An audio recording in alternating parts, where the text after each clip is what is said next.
ప్రభునందు నాకు అత్యంత ప్రియమైనటువంటి వాళ్ళారా, మన ప్రభువును రక్షకునేటువంటి యేసుక్రీస్తు వారి యొక్క శుభనామంలో మీ అందరికీ నా హృదయపూర్వకమైన శుభములు వందనములు తెలియజేస్తున్నాను. ఉదయకాల సమయంలో దేవుని వాక్యాన్ని ధ్యానం చేసుకుందాము. ఈరోజు వాక్య ధ్యానము కొరకు మనం తీసుకున్నటువంటి లేఖన భాగము సమూయేలు 2వ గ్రంథము 22వ అధ్యాయము 29వ వచనం చదువుకుందాం.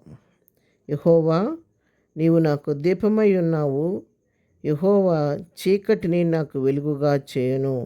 ఆమేన్. దేవుని నామమునకు మహిమ కలుగును గాక.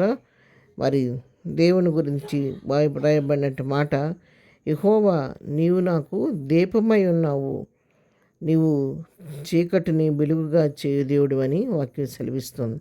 అవును ప్రియారా, మన దేవుడు ఆయన దీపమైనటువంటి దేవుడు.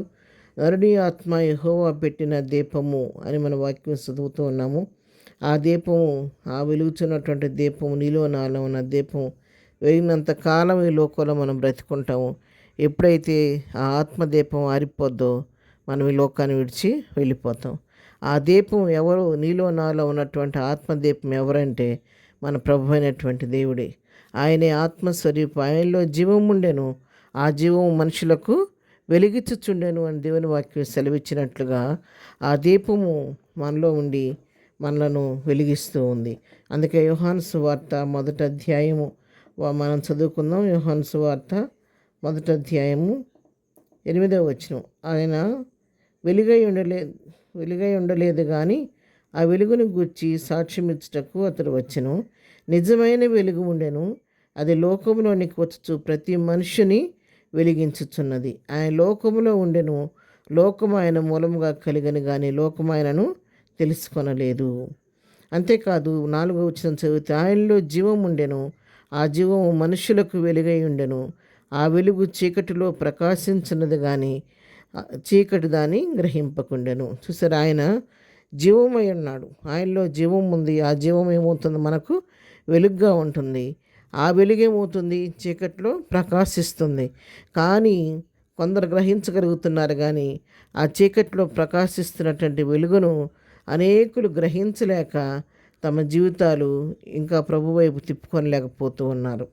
మరి ఆయన వెలుగు మయుడు, ఆయన స్వయంగా వెలుగు సృష్టికర్త ఆయనే. ఎందుకంటే ఆదికాండం 1వ అధ్యాయం 3వ వచనం మనం చదువుకుంటే, ఆయన వెలుగు కమ్మని పలుకగా వెలుగు కలిగెను. వెలుగును సృష్టించిందే మన ప్రభు, వెలుగు సృష్టికర్త ఆయన వెలుగుమయుడు, ఆయన తేజోమయుడు. ఆయన యొక్క వెలుగు మరి చీకటి చోట్ల ప్రకాశిస్తూ ఉంటే అనేకులు దాన్ని గ్రహించుకోలేక తమ జీవితాలను వ్యర్థపరుచుకుంటున్నారు. కానీ తెలుసుకున్నవారు, ఆ వెలుగును చూచిన వారు, వారి దేవుని కృపను బట్టి చీకట్లో నుండి వెలుగులోకి దాటింపబడి ఆయన మహిమ కొరకు జీవిస్తూ ఉన్నారు. పేతురు రాసిన 1వ పత్రిక 2వ అధ్యాయం 9వ వచనం మనం చదువుకున్నట్లయితే, అయితే మీరు చీకట్లో నుండి ఆశ్చర్యకరమైన వెలుగులోనికి మిమ్మును పిలిచిన వాని గుణాతిశయములను ప్రచురించే నిమిత్తము ఏర్పరచబడిన వంశమును, రాజులైన యాజక సమూహమును, పరిశుద్ధ జనమును, దేవుని సొత్తైన ప్రజలనై ఉన్నారు. దేవుని నామమునకు మహిమ కలుగును గాక. ఇక్కడ మనం చీకట్లో నుండి ఎక్కడికి వచ్చాము? ఆశ్చర్యకరమైన వెలుగులోనికి. మరి మనల్ని పిలిచిన వాని యొక్క గుణాతిశయాలను ప్రచురం చేయటానికి ఆయన నిన్ను నన్ను ఏర్పరచుకున్నాడు.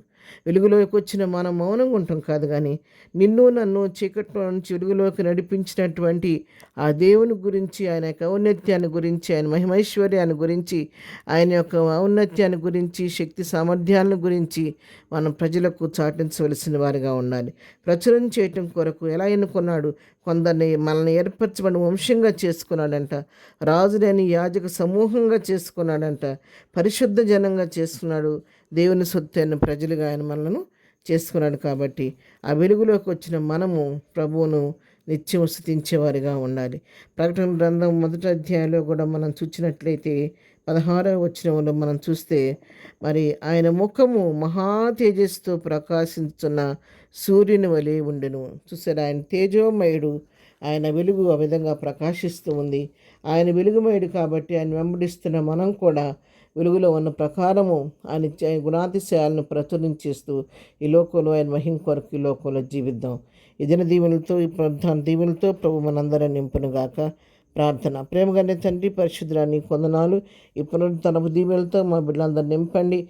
విన్న వాక్యం మా హృదయాలు ఫలింపచేయండి. మేము కూడా నువ్వు వెలుగుమయుడు కాబట్టి ప్రభు, నువ్వు వెలుగై ఉన్నావు కాబట్టి మేము కూడా ఈ లోకంలో వెలుగుమయం ఉండి ఈ చీకటి లోకానికి వెలిగిచ్చేవారుగా మమ్మల్ని సిద్ధపరచండి. ఇది నా బర్త్డే, మ్యారేజ్ జరుపుకున్న బిడ్డలను దీవించండి, ఆశీర్వదించండి, వాళ్ళ అవసరాల నామాలో తీర్చండి.